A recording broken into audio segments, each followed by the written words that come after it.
Good morning and welcome to Mayor's Weekly. I hope you're enjoying the coming of pretty weather as much as I am. Last week was taxing to say the least, and I'm cautious about getting to the point that believing that spring and summer is here, because there's a lot of room for winter in the month of March, but I am enjoying getting out in the sunshine. Joining this morning is our Chief Financial Officer, Kathy Chambliss, and we're going to talk about a couple of things. Something that we have done now for the fourth consecutive year is to invite our legislative delegation to come to City Hall for a light lunch and give them an overview of where we're at financially in the city, talk about some of the projects that we're considering, and give them an opportunity to ask questions. And one of the things that I mentioned in our meeting on Monday, and it caused me to think that this is not maybe a widely known thing, but the authority for a municipality comes from the legislature. Now, we want to explore that just a little bit, because I think it's information hopefully you would want to know. But Kathy, we'll just use as an example, and I'm not implying that, but let's just say that our friends north of here, the Curry community, if they wanted to incorporate, and I'm not implying that's what they want to do or whatever, but Kathy is a certified municipal officer, understands the inner workings of that as well as anybody you will find, and I think it'd be good to kind of tie that together, and this business and authority for a municipality comes from the legislature. Could you shed some light on that, please? Well, and it does. Alabama State Code lays out the authorization for cities and towns. So if say Curry, a bunch of them got together and said, we want to form a city.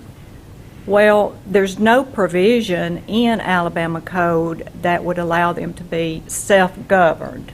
And when I say that, that means there's steps you've got to go through in order for Alabama to recognize you as a city or a town. You're a town if your population is 2,000 and below. And then, but you have to file articles of incorporation, get those down to Montgomery, and be approved. To have the ability to have a city with the powers and the authorization that's provided through the Alabama Code. Well, and in doing that, the law dictates the structure of your government. You couldn't go out there and say, well, I believe we'll have 10 council members and do all this stuff. That's the code governs that, does it not? It absolutely does, based on population and maybe some other things, but population is a big part as to how a government operates. Well, and so that's what I wanted to convey. That's what I talked about on Monday. You don't ignore your legislative delegation. You always want a harmonious relationship with them. And what I shared with the media after that is that if your legislative delegation understands where you're at in financially, operationally in your city, if they know the door is open, that they can call, get whatever information. We've never had to, not in my administration, I can't speak before that, but in my administration we have not had to call on the legislature for any sort of monetary assistance. Hope we don't. But if those folks understand that you're doing a good job and whatever, I think if you did have a need, you certainly improve the likelihood of having those folks trying to help you and support you.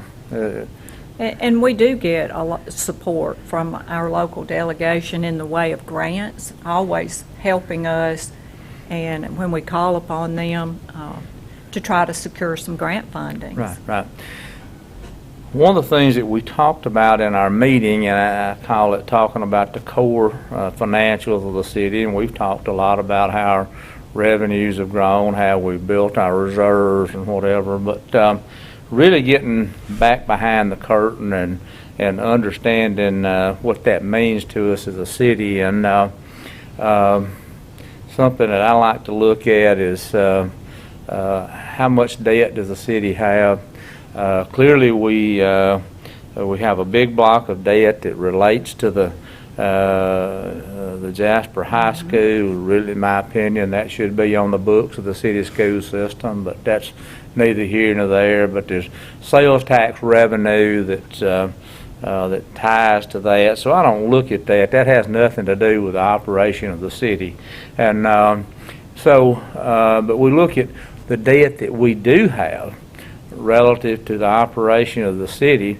And I think our legislative delegation was impressed with this, and it's an enviable position to be in. But we're moving along at a pace now that not too far down the road, subject to some detours or derailment, that our reserve will be sufficient to pay everything we owe. Is that right, Ms. Shambliss? We're approaching that very quickly. I think we're at about 70% of that, which is, that's enviable, amazing. isn't it? Very much so. Very much so. And then what that means is we could pay everything we owe in this city and move on, not furlough anybody, keep running our city. And that's where we want to be. Some other things that we talked about in the meeting, Ms. Shambliss and Emily Riedel that works with us here did a great job of putting together a presentation about what we've seen in the way of building permits, and that's really seen a good growth, has it not? Building permits, housing being a big part of that for the past 2 years. Big increases in the in construction, which you've got increasing in construction, then you also got that increase in your sales tax, so it all just sort of runs all together. tied together, is it not? We shared those things. We spent some time talking about the city, and we've talked about this numerous times right here at this table, that the city operates on a fiscal year, and when we get to the end of March, we're the halfway point of fiscal 2021, is it not? It's coming quickly. Right. Now, Ms. Shambliss prepares a management report every month that I leave mine dog-eared as I should, reading it. Her narratives are excellent, and we know where we're at. Something may hit you in the back, but it shouldn't come as a surprise. But without digging into the details, I would, as I've read your most recent report and every report previous to that, if you were making a prediction for fiscal year 2021, it might be a pretty good prediction, huh? I think it's going to be a good prediction. Our sales tax coming in is the strongest I've seen. Currently, we're close to an 8% growth in sales tax. So I feel like this year will be, of the 4 years that you've been in office, I feel this year is going to be the best sales tax growth that we've seen in those 4 years. Now, Kathy, you and I talk about, both of us grew up in the country vernacular, and I'm going to draw on my country vernacular, and that would be a good one, wouldn't it? That'd be a good one.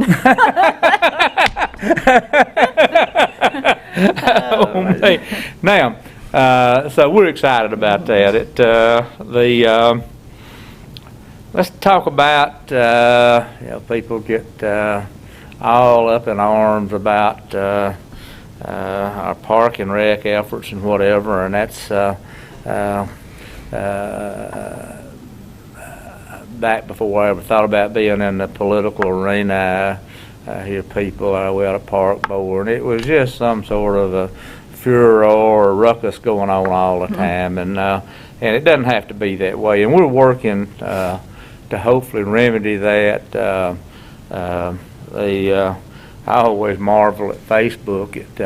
I don't think there's a better place to publicize your ignorance or lack of understanding than Facebook, and I don't participate in that.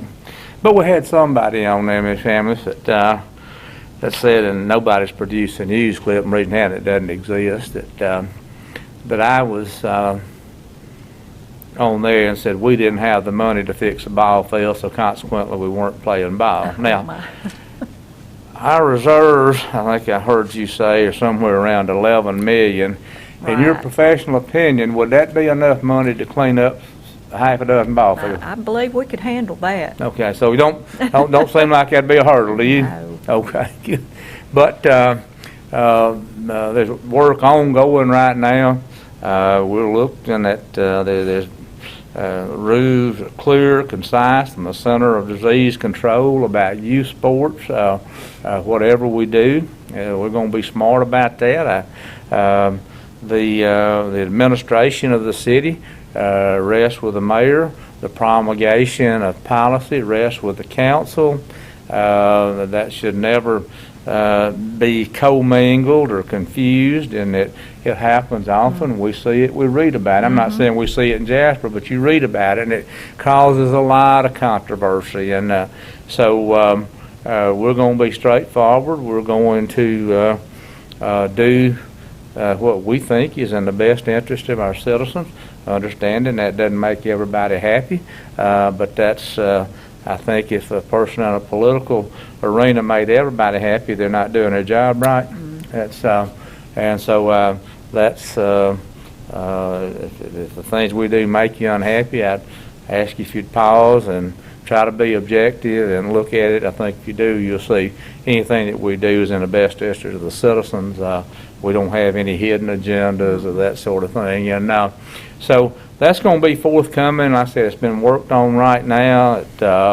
I think there'll be some talk at our work session on Friday about that. I have to be away. First one I've missed in a long time. But and as we have a clear path on how we will approach this, that's what we'll do. But we wanted to share those things with you. Another thing that I had a person text me with you about Huddle House and the project that's been rumored is coming to the mall. And let me address both of those. What the Huddle House management tells us is this: the governor's order, Safer at Home, has a portion of it that deals with social distancing. Huddle House seating is limited just by the restaurant design. When they comply with social distancing, it does not leave them enough seating to in any way make a profit. So they said it doesn't make sense for us to open up knowing we're going to lose money. And if that order gets lifted, then I think you'll see the doors swing open there shortly thereafter. But set the staff up knowing that we're going to lose money, that's our leadership just doesn't think that's right, and that makes sense to me. As far as the project at the mall, our folks have been being city employees, have been involved in the land transaction. I've spoken with other folks with a connection to that, and all of them sense that everything is real. That hope to be open maybe in the summertime, but it could be early fall before they do get open. And but the things that they do, that could be advantageous for them, and it'll be a great draw for our city, in my opinion. They provide outdoor supplies, and we know that when you look in Walker County and our contiguous counties, outdoor activities are very popular. So I think it will be another great add for our retail base. So those are the things we want to share with you. And I say this, and I say it in earnest. If you've got questions, if you think that we don't have enough money to fix the ball fields, then call us, come by. We have audited financial statements. We can show you our bank balance. You're always welcome here. You give us a heads up, and if we don't have the answer immediately, we'll have it shortly. All right, Ms. Shannon? We sure will. Good. So, pleased to have you with us today, and we'll look forward to being with you next week.